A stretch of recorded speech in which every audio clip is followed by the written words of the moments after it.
Hey guys, Mark Kwan here today. I'm actually at home and I'm writing my fourth book. It's about being smart and paying no taxes. Super excited about that book. But we also took some time and we took my first book, Rich Man, Poor Bank. We used Notebook LM and generated an entire AI podcast for the first book. It's pretty awesome. It's about 15 minutes long. It's going to teach you about the basics of the banking industry, fractional reserve banking, how they create money, and more importantly, what the banks don't want you guys to know about money. So I hope you guys enjoy the podcast. Love to hear your thoughts.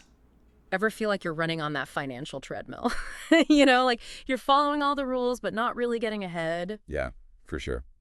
Well, we are diving into Rich Man, Poor Bank today by Mark J. Kwan.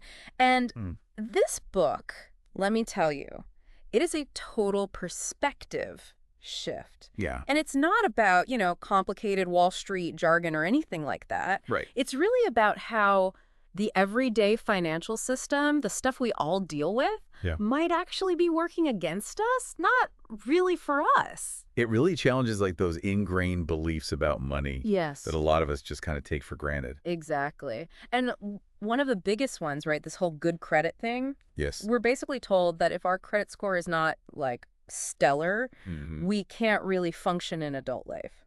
It's so true, and it's become so ingrained.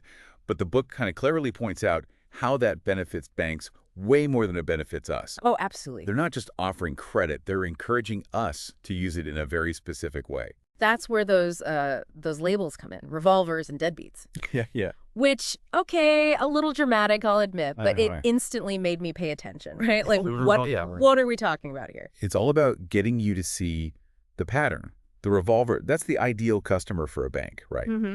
They're carrying a balance. They're paying that sweet interest month after month. So they're actually doing the opposite of what, like, all the personal finance gurus tell us to do. Exactly.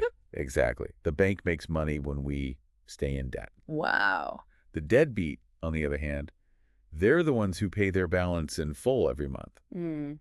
They're using the system, but they're not really a source of, like, ongoing profit. So the people being responsible are actually the bad ones from the bank's perspective. In a way, yeah, you could say that. It really makes you think about those minimum payment suggestions, doesn't it? Absolutely. It's like a psychological game in a way. Making those minimums seem manageable, it keeps people hooked, even if it means paying way more in interest over the long term. And the book goes into some of those tactics that they use, Yeah. which are pretty fascinating and maybe even a little disturbing once you start to see them. Okay, so if we're, like, actively being discouraged from being financially responsible, then what are we actually supposed to do with our money? Right. We've all heard that old adage, right? Money grows in the bank. Right. Right. Right. But then Kwan hits us with this thing called the Rule of 72. Okay. And suddenly I'm questioning everything I thought I knew. Yeah, the rule of 72 is like, it's like a secret weapon. Yeah. And most people, they don't even know it exists. It's so simple, though. It is simple. Yeah. It's simple math, right? You divide 72 by the interest rate, Yeah. and that tells you how many years it takes for your money to double. And spoiler alert, with the, like, measly interest rates that banks are offering these days, you'll be lucky to see your money double in your lifetime. Exactly. Exactly. Let's say you find a really super generous savings account. Right? Yeah. Offers you a 1% interest rate, which is, these days that's Right. That's hot. high. That's good. Yeah. Use the rule of 72. That means it's going to take 72 years for your initial deposit to double. Oh, my gosh. And that's assuming, interest rates stay consistent, which we all know. Never happens. Rarely happens, yeah. Yeah. Okay, I'm officially freaking out now. So Rightfully so. my money's not really growing in a savings account. Right. Where is it actually going? This whole fractional reserve banking concept kind of blew my mind. Yeah, no, it's a really it's really a core concept to how modern banking operates. Yeah. And I think Kwan does a great job of breaking it down in a way that, Yeah, he does. like everyday people can understand. Yeah, because I always just kind of assumed naively that, I put my money in the bank, they hold on to it until I need it. Yeah. But it turns out it's way more complicated than that. It's so much more complicated, yeah. And the way he uses the car loan example, Yeah. that really clicked for me. Where, you put down, say, $2,000 on a car on a 0% financing deal. Right. You're feeling great about yourself. It's like, oh, I'm getting such a good deal. This is amazing. This is amazing. Yeah. But behind the scenes, the bank is basically creating that remaining $18,000 essentially out of thin air. Yeah. It's not magic, Right. although it might seem that way. They're using your initial deposit as a base, Right. and then they're leveraging it to create more money through loans. They're allowed to lend out a multiple of their deposits, which is where that fractional reserve comes in. So while you're congratulating yourself on that, 0% interest, Right. they're generating profit Wow. from money that technically didn't exist before. It's the ultimate magic trick.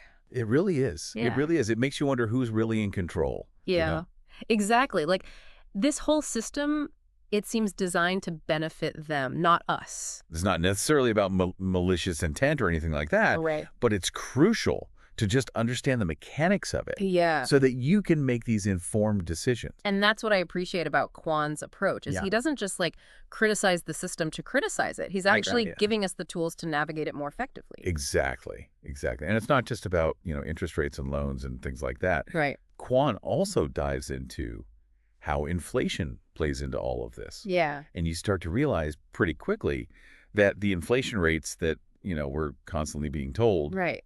might not be telling the whole story. Yeah, that whole section was eye-opening. Because you're right, like we're constantly being told, oh, inflation is like 3%, Yeah. It's fine, it's under control. Right. But Kwan, he argues that that number is actually super misleading. Yeah. Because it conveniently excludes two major expenses that everybody has, Yeah, food and energy. Right. And those happen to be two of the most significant expenses for, For most people. the average person. Absolutely. Yeah. And Kwan points out that this change to how we calculate inflation, that actually happened back in 1980. Wow. And he kind of hints that it might actually benefit the government in a couple of ways. Well, yeah, I mean, if inflation is actually higher than what's being reported, Yeah, it makes their economic performance look better. precisely. Right. It's like putting a positive spin on things. Right. And then the other thing is it also reduces the government's financial obligations Oh, interesting. for programs like Social Security, for example. Okay. If they're using a lower inflation rate to calculate those benefits, Right. it means they end up paying out less. Okay, so this ties into another section that really made me think, Yes. which is Kwan's comparison of Social Security to a Ponzi scheme. Yeah, that's a bold statement for sure. It is. And I'm sure it ruffles some feathers. Oh, yeah. Some people are probably like throwing the book across the room at that point. Sure, yeah. But I will say, as I was reading it, I was kind of like, hold on a minute. Yeah. But the way he explains it, like drawing those parallels to how a Ponzi scheme relies on a constant influx of new money Right. to pay off the earlier investors, Yes. it really got me thinking about Social Security and, the long-term sustainability Right. of it, especially as it's currently designed. Exactly. And I think again, he's not saying that Social Security is a scam or anything like that. Right. But he is raising some valid concerns about whether it can actually keep its promises, right? Right. With a shrinking workforce and a growing retiree population, the math just Right. it doesn't quite add up. So if we can't really blindly trust banks with our money, Right. and we can't, necessarily rely solely on Social Security, where does that leave us? Like, what are our options? Yeah, it's a good question. And Kwan, he's a big advocate for credit unions. Yes, he is. And I have to admit, after reading, his arguments, Yeah.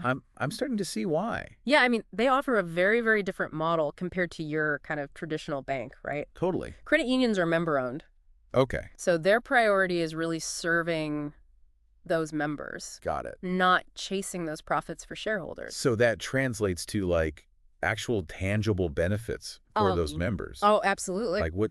Give me some examples. So think like higher interest rates on your savings account, Okay. Yeah. lower interest rates on loans. That makes sense. And they have this genuine focus on the financial well-being of their members. Got it. Like they reinvest profits back into the community, not into executive bonuses. Oh, wow.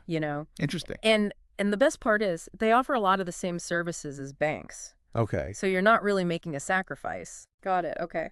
In fact, Kwan mentions that credit unions actually have a larger ATM network than the biggest banks. Oh, wow. I did not know that. Yeah. It's pretty amazing. So that's a pretty compelling argument for credit unions, for sure. Absolutely. But even beyond that, he lays out kind of like a practical roadmap Right. for anyone who's looking to take control of their finances with this 10-step plan. Yeah.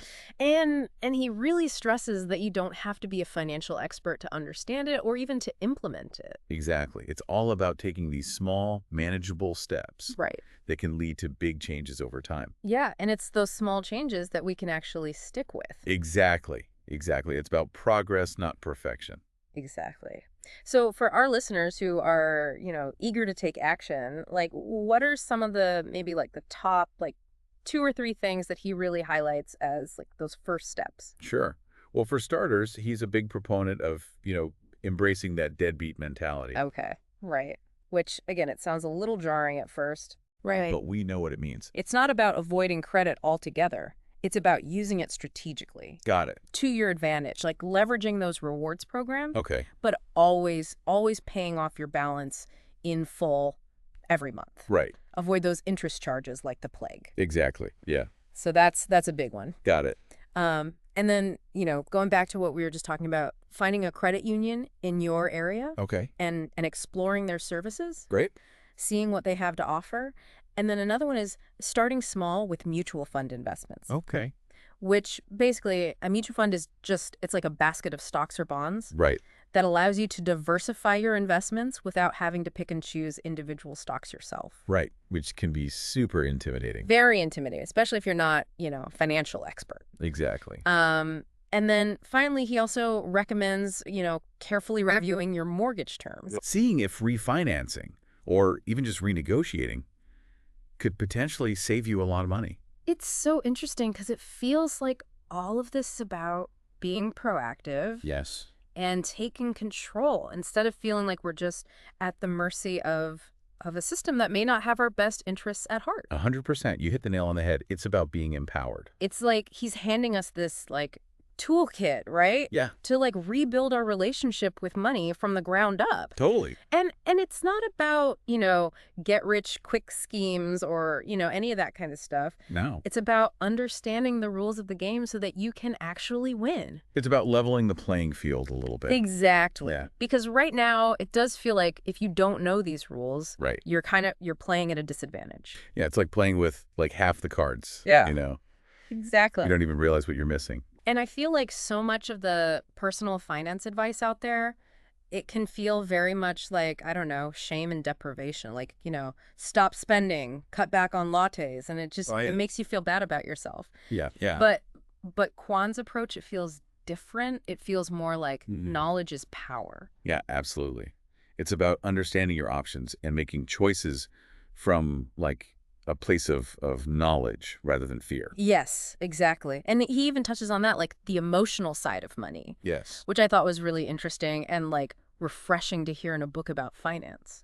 Yeah, we all have like, baggage and weird like preconceived notions about money that we've like picked up throughout our lives. Yeah. And acknowledging that is like the first step to kind of breaking free from some of those limiting beliefs. Yeah, for sure. So as we kind of wrap up this deep dive, Yeah. what would you say is like the most important takeaway That's a great question. for our listeners? I think what Cron's book really, really underscores is that Yeah.